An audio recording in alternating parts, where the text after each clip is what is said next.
There was a time when my name echoed in arenas. The chants, the lights, the sting of leather against flesh. It was all I knew. I was the fighter they said never broke form, never lost focus. But fighters don't retire because they're tired. We retire because the silence becomes louder than the crowd. Years ago, I walked away from the ring on my own terms, hung up my gloves, and promised myself that my fists would never be raised in anger again. Now I live in a quiet HOA-governed neighborhood, where property values matter more than character, and appearances keep ugly truths buried. My wife, Lúcia, and I picked this place for the peace. She teaches music to children, and I tend to the garden like it's my own private therapy. No one here knew who I was. I didn't want them to. I was just Mr. Carvalho, the guy who smiled politely and didn't speak much, and that was exactly how I wanted it. Until one day, peace got punched in the face. It didn't come from a robber or a stranger. It came from Tomas, a 17-year-old brat with designer sneakers, a luxury golf cart, and the arrogance of someone raised to believe that consequences are for other people. He was the HOA president's son, a little prince in a gated kingdom. And the day he put his hands on my wife, he made the kind of mistake you don't walk away from. It was supposed to be an ordinary Sunday. Lúcia had gone to the community garden near the clubhouse to water the herbs she and the neighborhood kids had planted. She loved that space. It gave her a sense of belonging in a place that rarely gave it freely. I stayed back, fixing the hinges on the side gate, letting the soft hum of sprinklers and birds fill the morning. She came back limping, one hand clutching her cheek, the other shaking. Her lips were split, her hair disheveled. I froze. For a moment, I couldn't believe what I was seeing. Not her. Not Lúcia. The woman who spoke softly even when she was angry. The one who brought cookies to the HOA meetings even when they ignored her ideas. Now she was bruised and bleeding, hurt, not by accident, but by intention. It was Tomas.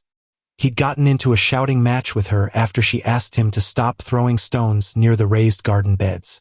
He called her names. She didn't back down. That boy, no, that coward, closed the distance and punched her. In front of people.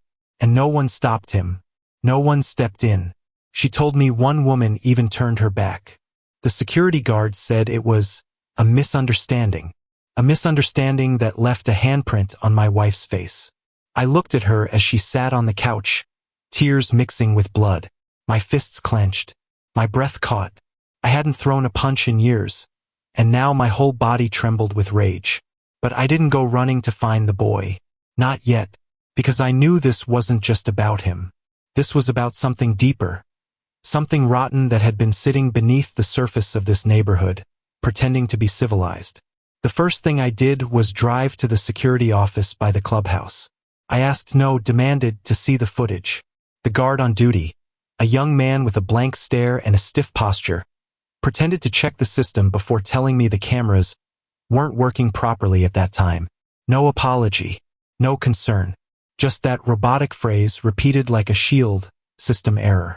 I knew then that this wasn't just an isolated act, it was being buried. I walked the garden path myself, retracing her steps. There was blood on one of the stones, barely dry, a broken planter, a few scattered basil leaves, evidence that no one wanted to talk about. I knocked on the doors of the houses nearest to the scene. Some didn't answer. Others gave rehearsed shrugs. One older man lowered his voice and whispered, "You should let this go. It's HOA business now." As if justice had a gate code. I filed a police report anyway. Brought in photos of Lúcia's injuries, gave names, timelines. The officer taking the report barely looked up from his keyboard. "We'll investigate," he said flatly. But I knew that look. It was the same one I saw on referees when I was behind on points and the opponent had the crowd. It was the look of a man who had already decided what he didn't want to see. Meanwhile, Tomas strutted through the neighborhood like nothing happened. He even waved at me once.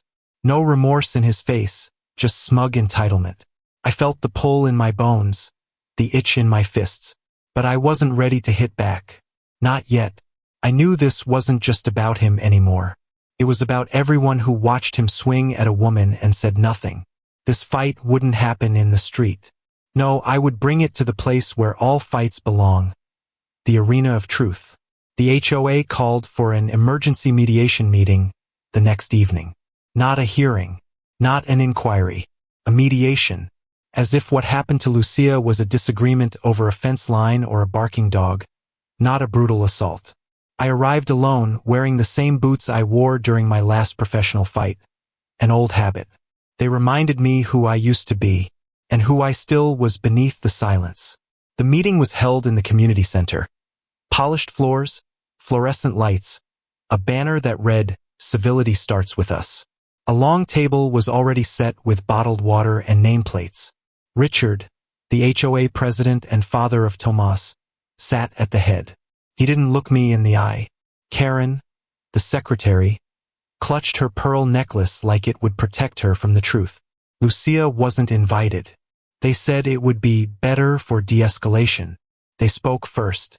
About the disturbance. About community standards. Then Richard leaned forward and used the word that boiled my blood. Allegedly, he said Tomas allegedly struck Lúcia. That there were no witnesses willing to testify. That the cameras, regrettably, were down. That maybe emotions were running high and things got out of hand. I sat there, listening to them wrap my wife's pain in bureaucracy like it was packaging a broken vase. When they finally let me speak, I didn't raise my voice. I just looked each of them in the eye and said, "Your son hit my wife. You all know it. And if you think hiding behind bylaws and silence will stop me from making this right, you've forgotten what real consequences feel like." I stood up, left the water untouched.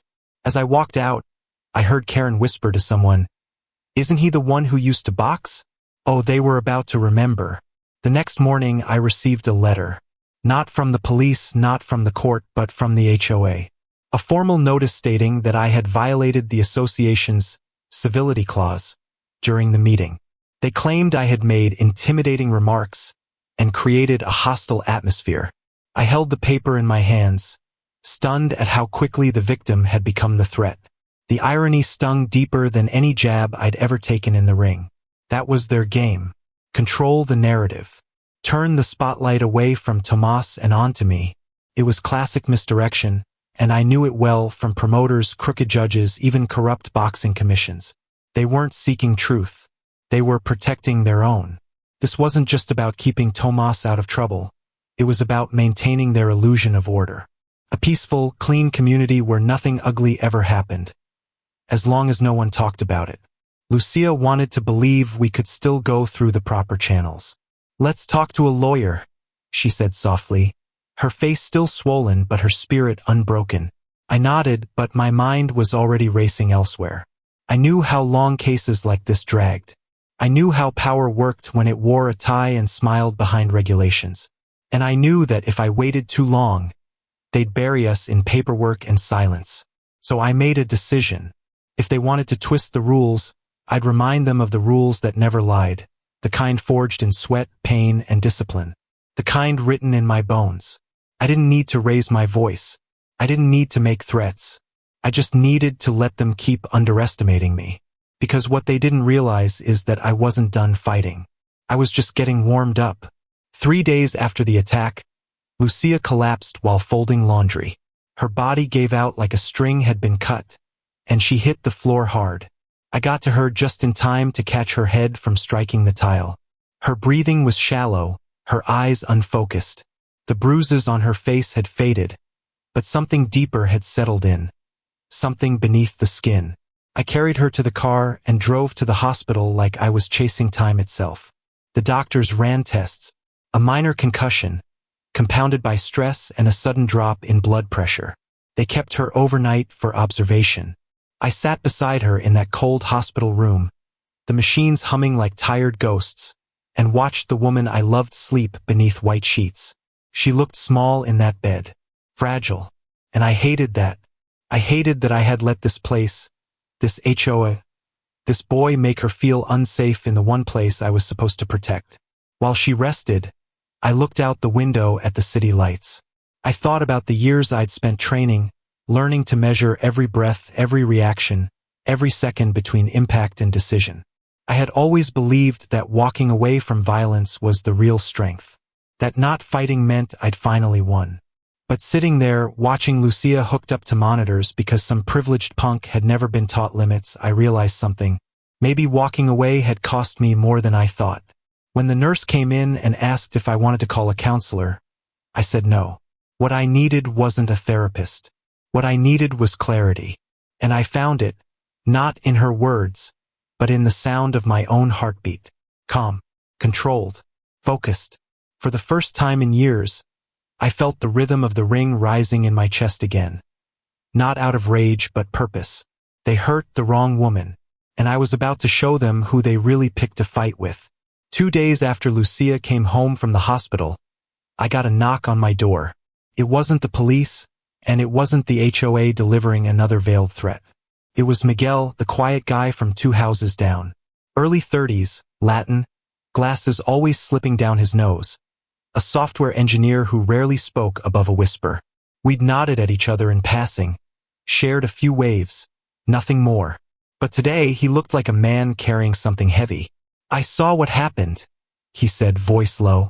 I didn't want to get involved, but I can't stay quiet anymore. He pulled out his phone, opened a folder and handed it to me. There it was, clear as day. Tomás lunging, shouting, throwing the punch. Lúcia stumbling back. It was shaky, like most phone videos, but the truth was unmissable. The angle caught everything, the arrogance, the impact, the bystanders turning away. It was all there. I sat down on the porch steps, phone in hand, watching the clip again and again. Every frame was a confirmation, not just of what happened, but of the fact that someone did see. Someone did care. Miguel scratched his head and said, I know they're going to come after me for this.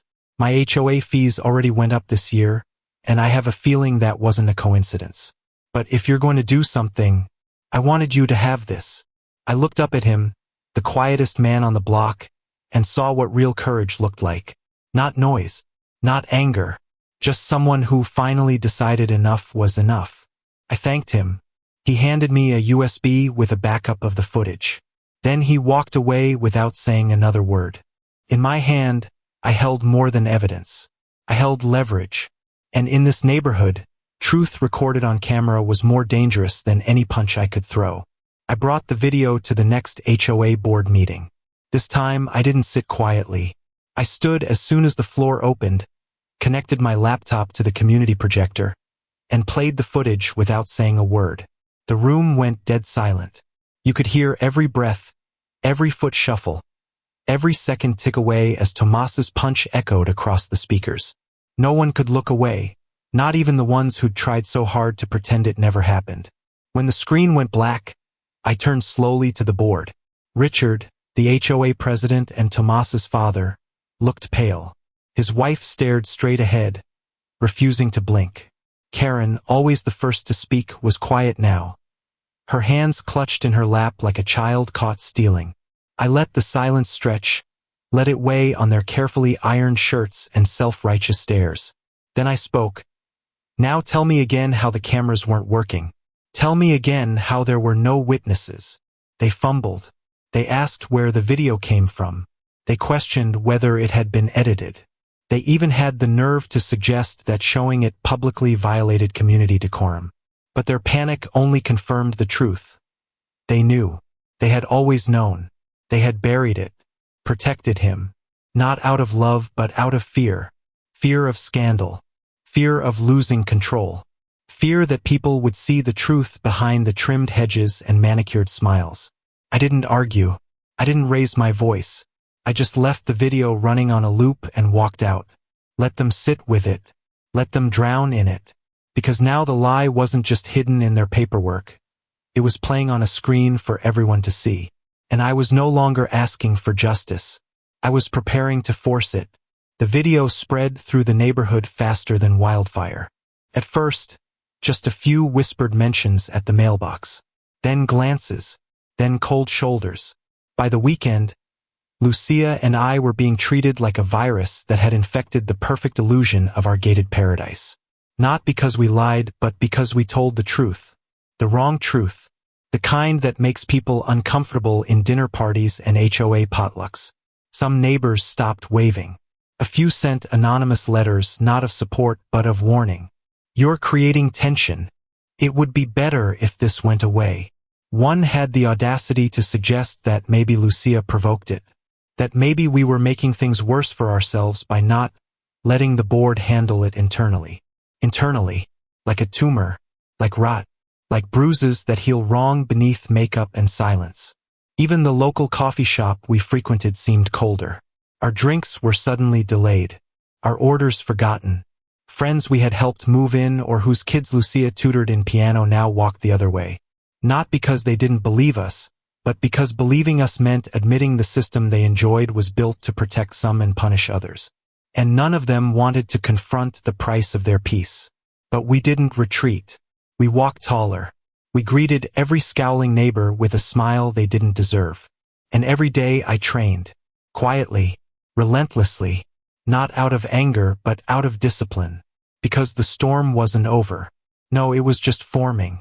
And when it hit, I was going to be ready mentally, physically, and with the kind of control that only a fighter learns when he's been through hell and still walks forward. There's a particular kind of agony that only men like me understand. The kind that lives in the clenched jaw of someone who could destroy, but chooses not to. It's the weight of restraint.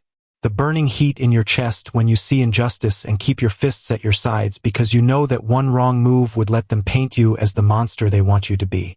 I've been in hundreds of fights. In rings. In alleys. In training camps across 3 continents. I've stared men in the eye who wanted to hurt me and made them taste the canvas. But nothing I've ever faced. Not a broken rib, not a torn ligament, not a TKO in the 10th. Compared to the pain of sitting across from Lúcia while she dabbed concealer over her healing cheek. I hated that she even thought to hide it. I hated that she still smiled through it. I hated that I couldn't protect her from a world that refused to see her. Every day, I passed the house of the boy who hit her. His father's Lexus parked neatly in the drive. The lawn freshly cut. The air around their home still and undisturbed. Like violence had never walked through their front door. Meanwhile, ours felt like a pressure cooker, filled with memories of the moment that changed everything. I sometimes stood at the window late at night, watching their lights flick off one by one, my fists pulsing with ghosts. But I didn't act. I didn't knock on his door. I didn't scream or threaten. I did what no one expected. I endured, not out of weakness but out of design, because I knew something they didn't. Real power isn't just in the punch. It's in the patience before it. And when I finally chose to strike, it would be on my terms. In front of everyone. I unlocked the door to the old boxing gym just before dawn. The windows were fogged, the air thick with dust and echoes. It had been years since I'd stepped inside that place. Years since I'd laced gloves for anything other than teaching footwork to kids or shadowboxing to stay sane. The ring stood in the center of the room like a relic. Ropes sagging slightly, canvas faded, but still solid beneath the silence.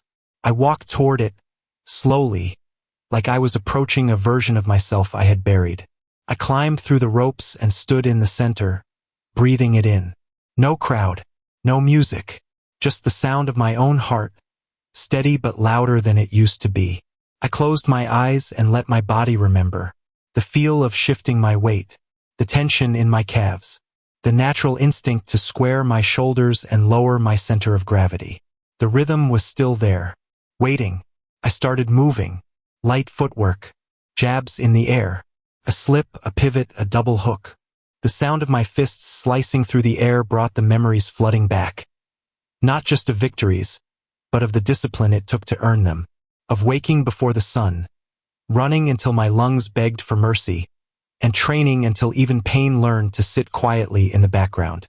I wasn't trying to recover who I was. I was refining who I'd become.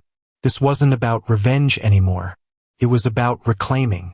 They thought they had broken something in me, but the truth is they had sharpened it.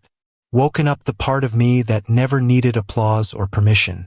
And as I stood there, in the center of that empty ring, I made a promise. The next time I stepped into a fight, the world would be watching. And no one would walk away the same. The next morning, My body reminded me just how long it had been. The ache wasn't sharp, it was deep.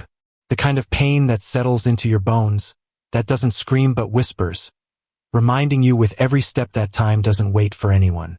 My knuckles were raw, my shoulders tight, and an old injury in my right knee pulsed like a ticking clock. But none of it mattered. That ache wasn't weakness. It was proof I was alive, and moving again. Lúcia noticed it before I said anything. She pressed a warm towel against my shoulder, her touch gentle, wordless. We didn't talk much that day. She just watched me from across the room, eyes full of questions she didn't want to ask. She knew what I was doing. She knew why. And even though part of her feared it, she didn't stop me. Because somewhere inside her, the fighter in me had always been her protector, even when I chose peace. Later that night, I opened an old trunk in the back of the closet. Inside were newspaper clippings, championship belts, gloves still stained with sweat. Trophies of a life I had once lived in arenas under flashing lights and roars of strangers. I hadn't looked at those things in years. Not because I forgot, but because I didn't want to need them again. But now, every article, every photo, every faded autograph reminded me of who I had once been, and who I had walked away from. But maybe I hadn't walked far enough. Maybe the world doesn't let men like me retire, not when the fight finds us at home wearing a different face. And that was the truth that stung the most. I didn't go back to boxing because I missed it. I went back because the world wouldn't let me stop fighting. I pulled the gloves from the trunk slowly, like I was lifting something sacred. They were heavier than I remembered. Same old everlast pair, leather worn and cracked along the seams, the laces stiff with age. I turned them over in my hands, brushing off the fine layer of dust that had settled like time itself had been watching. These weren't just gloves. They were memory, discipline, rage, tamed and molded into precision. The smell hit me next, that unmistakable scent of leather, chalk, and old sweat. It was like breathing in my own past. I slid one hand in, then the other. The fit was still perfect. My fingers curled into the same grooves they had so many years ago, like nothing had changed. And yet everything had. I wasn't the same man who fought for belts and glory. Now I was fighting for dignity, for justice, for my wife. I shadowboxed in the living room, slow, focused. Every jab a reminder of what control really looked like. The gloves moved like they'd never been shelved. The rhythm returned. Left, right, slip, hook. It wasn't about speed anymore, it was about meaning. These weren't punches thrown to entertain a crowd. These were punches sharpened by silence, pressure, and betrayal. They were messages. I knew then that I wouldn't just fight for Lúcia. I'd fight with everything we had survived. These gloves weren't just part of my story. They were a continuation of hers, of ours. And this time, when I stepped back into the ring, it wouldn't be to win a title. It would be to prove that even when the system fails, truth still hits harder than any lie. I started waking up at 4:30 a.m. again, before the sun, before the neighborhood came alive with its fake smiles and manicured routines. My feet hit the pavement like they used to when I was 23, chasing titles and legacy. But now I wasn't chasing anything. I was remembering. Every mile was a memory. Every bead of sweat a thread connecting the man I had been to the man I needed to be again. The roads were quieter now. No paparazzi, no sponsors, no roaring fans. Just my breath and the sound of rubber soles hitting concrete. I didn't need anyone to see me. I didn't need applause. What I needed was the fire in my lungs, the burn in my legs, and the voice in my head reminding me that purpose always starts in pain. That voice had been silent for years, but now it screamed with every step. She still has bruises. I returned to the gym and trained alone. I wrapped my hands slowly, methodically, just like coach used to teach me. I hit the bag with precision, not fury. No wasted punches. Each strike carved with intent, powered by memory. Not the memory of championships, but of nights Lúcia waited up after every fight, nursing my wounds, whispering, "Come home safe." Now it was my turn to fight for her safety. In those hours before sunrise, I didn't just sweat out weakness. I bled out hesitation. I remembered what made me a fighter in the first place. Not aggression but discipline. Not hatred but love. And in every motion, every drill, every drop of sweat, I knew this wasn't training for a comeback. This was training for reckoning. The idea came to me while I was wrapping my hands for another early session. I had kept my fight internal for too long, within courts, within meetings, within the gaze of a cowardly HOA. But something in me shifted. I realized they weren't afraid of violence. They were afraid of exposure. The kind that doesn't fade with PR statements or quiet settlements. They feared what they couldn't control. So I gave them exactly that. I recorded the video in one take. No flashy cuts, no dramatic background music. Just me, in the gym, hands taped, gloves on the table, and the truth in my eyes. I told the story plainly. What Tomas did to Lúcia, how the board buried it, how the silence screamed louder than justice. And then I issued the challenge. A legal, sanctioned amateur fight. Public. Open. No threats. Just a ring and a choice. I wasn't threatening a teenager. I made that clear. This wasn't revenge, it was opportunity. I gave Tomas a chance to stand up like a man in a space where rules actually matter. And I gave the HOA the option to back someone they'd protected for far too long, in front of everyone watching. If he declines, I said at the end, then let the silence speak louder than any punch I'd throw. Then I clicked upload. The video caught fire in under 24 hours. Thousands of shares. Local news stations picked it up. Some saw me as a hero. Others called me dangerous. But none of them ignored me, because for the first time I wasn't just another homeowner. I was the man with nothing to lose, and gloves that the world had just remembered. By the third day, my name was everywhere. Morning talk shows, boxing forums, local news scrolls. Even the national sports networks picked up the story. Ex-champion challenges teen who assaulted his wife in HOA scandal. Some called it noble. Others called it dangerous. But no one could deny the power of it. In a world where headlines fade within minutes, this one stuck. People began digging. They found my fight history, the old title matches, the highlight reels of knockouts that once made strangers chant my name. They found Lúcia's credentials too, her work in education, her spotless reputation, the community events she led for free. And they found Tomas's past as well. He had priors, sealed because of his father's position, but the whispers came out now. Bullying, vandalism, another alleged assault that was handled quietly. The HOA scrambled. A spokesperson issued a statement condemning unapproved displays of aggression in the neighborhood. But the video of Tomas striking Lúcia had already leaked. It was reposted, dissected, slowed down, and analyzed frame by frame. His face was everywhere. And no matter how many board members tried to spin it, people had already chosen their side. And it wasn't his. I got calls from promoters, from retired fighters, even from a few of my old rivals. But I turned them all down. This wasn't a comeback tour. This wasn't about ticket sales or nostalgia. This was personal.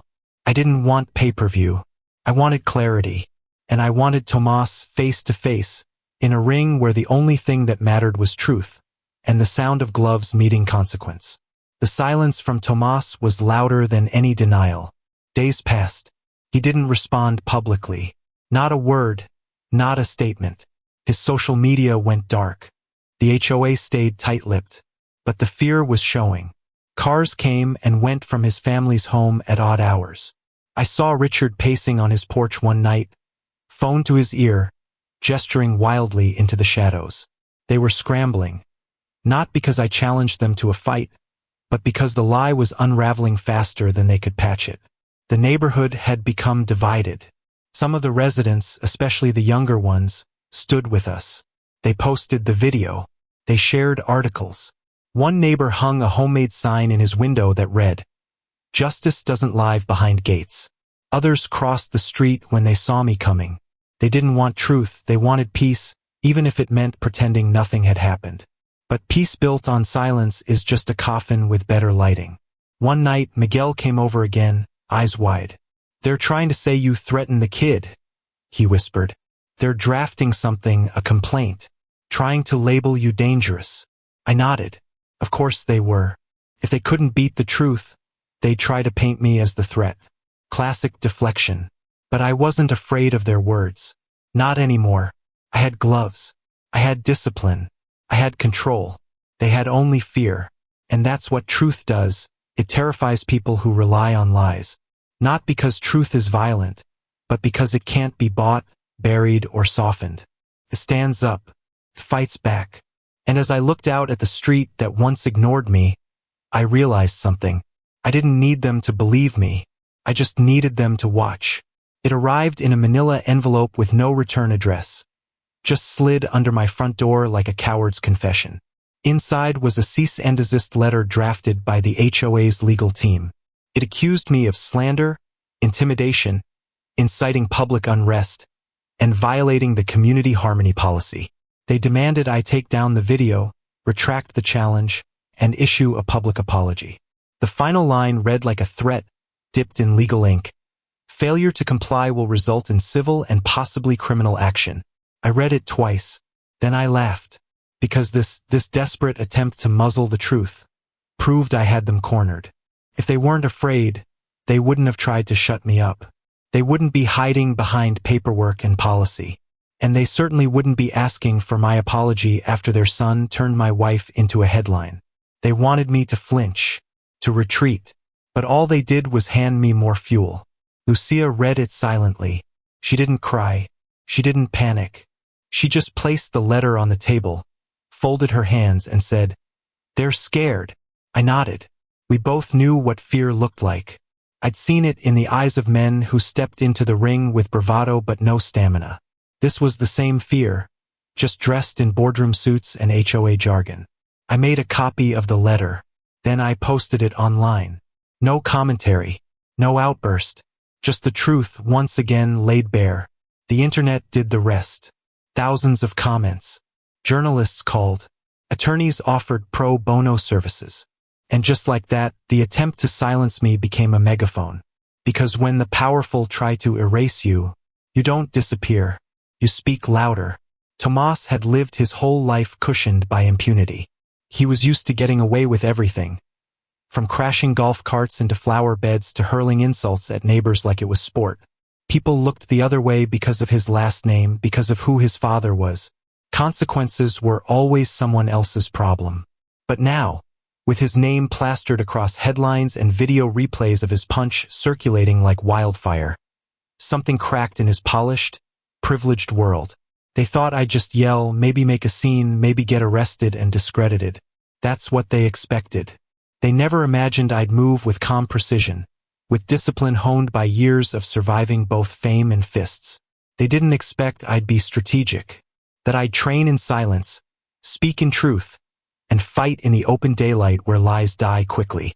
Most of all, Tomás didn't expect someone like me to stand my ground without laying a single hand on him. Yet, rumors started flying that he was being pulled out of school early, that the family was considering traveling for a while. One neighbor said she saw movers at their house. Another claimed Tomás had a lawyer preparing a statement about deep regret. But it didn't matter. The tide had turned. Even the people who once whispered that I was overreacting had stopped talking altogether. Because the truth was no longer whispered. It was shouted from every corner of the internet. And Tomás, for the first time in his life, he had to feel something real. Not the fleeting adrenaline of dominance, but the cold mirror of exposure. He wasn't untouchable anymore. The world was watching. And the ring I invited him into was no longer metaphorical. It was waiting. So was I. Support came from places I never anticipated. First, a handwritten letter slid into my mailbox. No name, no return address. Just 6 words written in a trembling hand. "Thank you for standing your ground." A few days later, more followed. Notes from retired veterans, working mothers, school teachers, even a teenager who'd once been bullied by Tomás in middle school. Stories surfaced from neighbors too scared to speak before. Now they weren't alone. One morning, a woman I'd never met approached me outside the gym. Mid-40s, short curls, firm handshake. She introduced herself as Sonia, a local attorney. "Pro bono," she said. "If they push this into court, I want to help." Behind her stood a young man with a camera, an independent journalist who had driven 3 hours just to interview us. We're doing a feature on silenced communities and HOA abuse. You're the center of it now. Even former fighters began to reach out. An old opponent of mine, a Brazilian heavyweight I once fought for a title in Sao Paulo, messaged me, "Brother, what you're doing is harder than the ring. If you need backup, I'm there." I smiled at the irony. All my life I'd been known for my fists. Now it was the restraint behind them that was inspiring people. What the HOA didn't count on was that truth doesn't move alone. It multiplies. They wanted to isolate me, discredit me, make me disappear. But now they had to face a rising crowd united by one thing: the desire to see a bully held accountable, not just by the law, but by the man who had every reason to strike, and still chose discipline over destruction. But discipline doesn't mean weakness. It means timing. And my moment was coming. The gym where I trained wasn't glossy. It wasn't one of those air-conditioned fitness centers with juice bars and LED screens. It was concrete and echoes, rusted weights, old leather bags patched with tape. The paint on the walls chipped years ago, revealing layers beneath, just like the men who trained there. Fighters who were never famous. Men who came to sweat out grief, anger, addiction, regret. The forgotten ones. They watched me in silence the first few days. Nods. Eye contact. Nothing more. But fighters recognize fighters even across decades. One evening, a man with cauliflower ears and a crooked nose came over. "You're the guy, right? The HOA story." I nodded.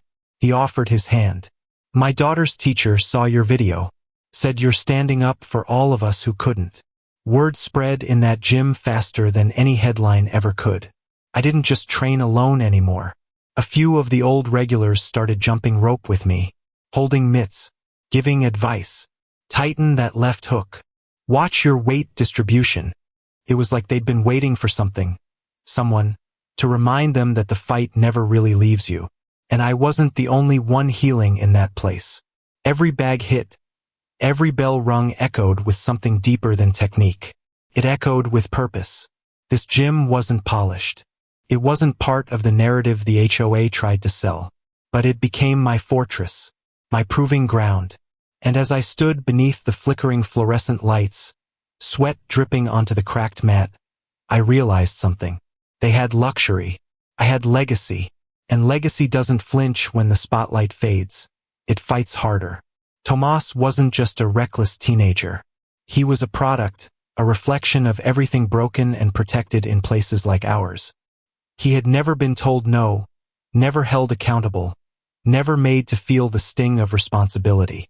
His fists were untrained, but they'd been given power by proximity, by his father's title, by the HOA's silence, by the community's fear of discomfort. He didn't fall through the cracks. He was carried across them. His arrogance wasn't natural, it was engineered. At HOA barbecues, he spoke over adults. At meetings, he scrolled through his phone while decisions were made.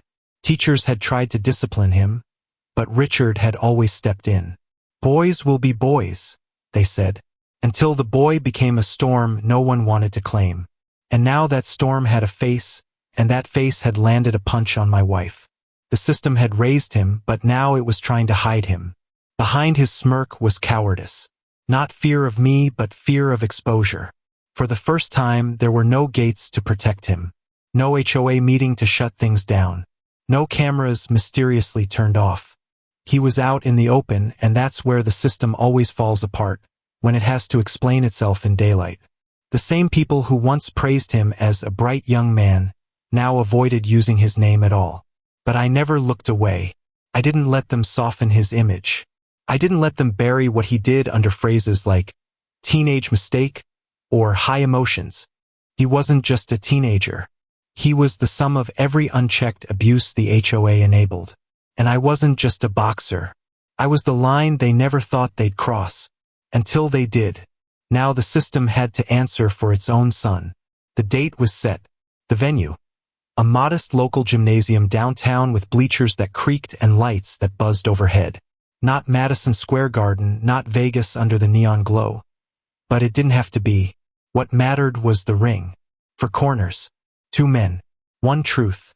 I wasn't fighting for a belt. I was fighting for something belts never gave me: justice. I didn't trash talk in the days leading up to it. Didn't posture. Didn't need to. I let the training do the talking. Every morning run, every round on the heavy bag, every rope skipped and breath pushed to the edge. It all had one purpose. Because when that bell rang, I didn't just want to win. I wanted to teach. And pain, when applied with discipline, can be the greatest teacher of all. I saw Tomas at the weigh-in. Arrogance chipped off him like rust from an old pipe. His smirk was thinner now, less sure. He wouldn't look me in the eye. Maybe he'd been training, maybe not. It didn't matter. He came from comfort. I came from consequence. He came from protection. I came from purpose. And when I saw the way his hands shook as he signed the bout contract, I knew. He still thought this was a game. He didn't understand what it meant to stand across from a man who knows pain and chooses it. In the ring, I wouldn't speak. My punches would. Not out of rage, but out of clarity. Every jab a fact. Every body shot a reminder. Every combination a history lesson in what happens when you hurt someone and think the world will cover for you. He wouldn't just lose that night. He would learn. The gym was packed. Not just with spectators, but with witnesses. People who had seen the footage, read the letters, heard the silence, and decided it was time to watch truth rise in real time.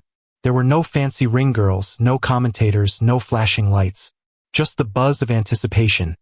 The low hum of justice breathing through every eye fixed on the canvas. I didn't look for Lúcia in the crowd. I could feel her there. I always could. The bell rang, and Tomas came out fast. Like a boy trying to prove he was a man. Wild swings. No control. His footwork sloppy, his breath already shallow. I let him move. Let him exhaust that desperate energy. Let him try to cover up what he did with bravado. I didn't strike first. I let the moment stretch. Let him feel how big that ring really was when you've got nowhere to hide. Then I stepped in. The first jab wasn't hard, but it was precise. It snapped his head back and made his feet hesitate.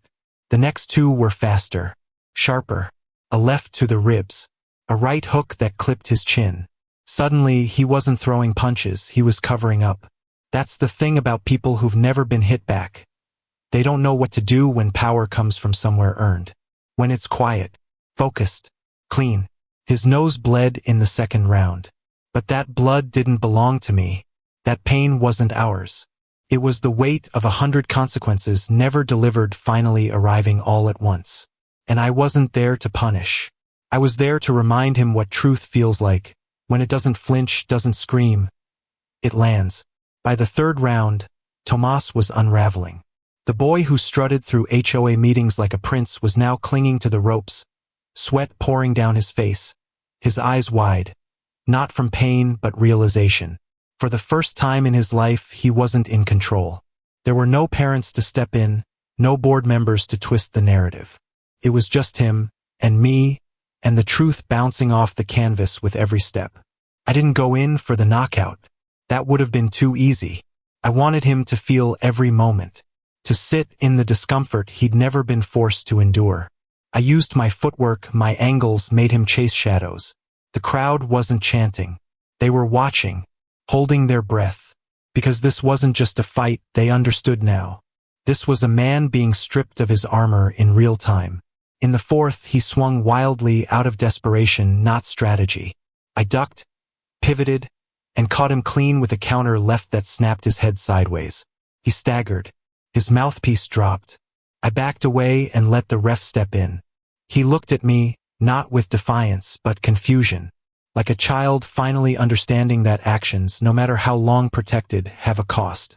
When the bell rang and the ref raised my hand, I didn't smile. I didn't gloat. I looked straight at him, not with hate but with clarity. This was never about humiliation. This was about breaking the myth that some people are too privileged to fall. And fall he did, not just in the ring, but in the eyes of everyone who once defended him. The crowd dispersed slowly, like no one quite knew how to return to normal. The silence that followed the fight was louder than the punches had been. No cheering, no celebration, just reflection. I walked out of the ring with my gloves still on. Not because I had forgotten, but because something in me didn't want to take them off yet. It wasn't over. The physical part, yes. But the real battle? It had only just begun. Outside, reporters swarmed. Microphones pushed toward my face, questions flying like jabs. Do you feel justice was served? Was this revenge? What happens next? I said little. Just one line, calm and measured. Justice starts with truth. And truth doesn't need to yell to be heard. Then I walked past them, not because I had nothing left to say, but because I had already said it loud and clear with every step I took in that ring. Back at home, Lúcia stood at the door, arms folded, eyes full of something deeper than pride. She didn't ask how it went. She already knew. She placed her hand on my chest and whispered, "You did what they couldn't ignore." And in that moment, I knew it wasn't the fight that mattered. It was the witnessing, the exposing, the dismantling of a lie so tightly woven into the fabric of our neighborhood that no one thought it could ever be torn. But now they all saw. The boy wasn't a victim. The board wasn't neutral. And I wasn't just a man with a past. I was a man who remembered how to stand, even when the system begged me to sit down. A few days after the fight, Lúcia asked me to walk with her to the community garden, the same one where it all started. The same patch of soil where she had once bent down to water herbs before being struck by a boy whose world had never told him no. I hesitated at first. Part of me didn't want her to return to that place, to those ghosts. But she looked at me and said, "If I don't stand there now, he still owns it." We walked together, slowly, deliberately, and when we turned the corner into the garden, the same neighbors who once turned their backs were already there. Some standing silently, some holding signs. A few held fresh flowers. Not for ceremony, for respect. Lúcia didn't flinch. She didn't shrink. She walked right to the raised bed where it happened, pulled out a small trowel, and began tending to the basil again. She worked quietly, hands in the soil, as the crowd gathered. One woman stepped forward, voice shaking. "I should have spoken up sooner. I'm sorry." Another man nodded. "You shouldn't have had to fight this hard for decency." Lúcia didn't scold them. She didn't demand anything. She simply said, "Then help make sure it never happens again." That's who she was. Even after the bruises faded, she still led with grace. And as I stood there beside her, I realized this wasn't about the punch anymore, or the ring, or even justice. This was about reclaiming the spaces stolen by silence. The sidewalks, the meeting rooms, the soil. That day, Lúcia didn't just stand. She rose, and every eye that had once looked away now watched with quiet reverence. They called it a comeback. The media, the blogs, the sports channels, they all framed it like I'd stepped back into the spotlight for one last blaze of glory. But they were wrong. This wasn't about redemption. I didn't need another title. I didn't need the crowd. I didn't return because I missed the ring. I returned because someone I loved was hurt, and no one did a damn thing. When I left boxing years ago, I thought I was done fighting. I thought I had found peace in routine, in community, in anonymity. I had traded roars for quiet mornings, fists for garden soil, adrenaline for the steady rhythm of Lúcia's voice in our home. But peace that depends on staying silent in the face of injustice isn't peace. It's surrender. And I didn't retire to become a man who let others bleed for his silence. Everything I did for her. Every punch, every interview, every ounce of control I maintained when I could have easily snapped. I did it not just because she deserved justice, but because I remembered who I was when she looked at me. She never needed a fighter. She needed a protector. Someone who could show the world that strength doesn't always mean destruction. Sometimes, it means standing between harm and the person you love, even when the harm wears a smile and calls itself the system. I didn't come back for applause. I came back to make sure she never walked through our front door afraid again. And if that makes me a champion, then let history write that I returned, not for the belt, but for love. It started with whispers at first, quiet conversations in driveways, hushed exchanges at the mailbox. Then came the resignations. Karen, the secretary, was the first to step down. Her public statement claimed she was taking time for personal reflection, but everyone knew it was the pressure. Richard, Tomas's father, held on longer, refusing to speak to press or neighbors. But the damage had already seeped beneath the polished surface of the HOA's carefully constructed image. Petitions began circulating. Homeowners demanded an emergency vote to remove the remaining board members. People who had once feared speaking up now stepped forward with stories of fines mysteriously issued, complaints ignored, rules enforced for some and bent for others. It wasn't just about Tomas anymore, it was about power abused under the veil of order. The fight had torn the veil off, and what lay beneath was rot. The local paper ran an editorial titled, "The House That Silence Built," and it hit harder than any punch I'd thrown. The HOA's credibility crumbled.